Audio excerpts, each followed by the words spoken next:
C'est une certitude pour 18 des 31 actuels conseillers généraux. Pour ceux qui ont décidé de ne pas se représenter, dans quelques semaines, ils ne siégeront plus dans l'hémicycle départemental, là où ce matin régnait cette atmosphère un peu particulière de fin de mandat. Ce matin, c'est vrai que les sentiments se bousculaient. Je n'ai pas pu m'empêcher de bien regarder l'hémicycle. J'ai toujours l'impression que c'est la dernière fois, mais je sais malgré tout que les portes resteront ouvertes, me semble-t-il, quand même pour les anciens élus. Je sais qu'aujourd'hui, c'est ma dernière session de conseil général.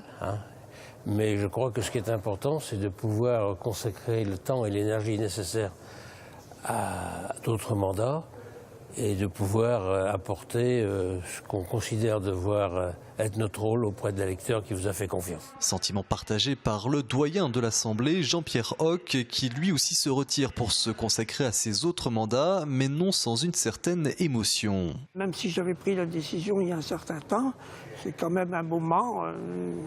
On tourne une page, bien entendu, une page où on s'est beaucoup investi, on a eu beaucoup de plaisir à s'investir, à monter des projets, à les accompagner. Donc je suis quand même assez ému, oui, c'est une page qui se tourne. Une page qui se tourne d'autant plus importante que des piliers de l'Assemblée départementale ne repartent pas.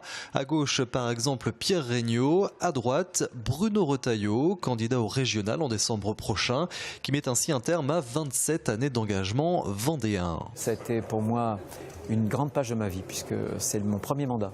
1988, c'est 27 ans de ma vie.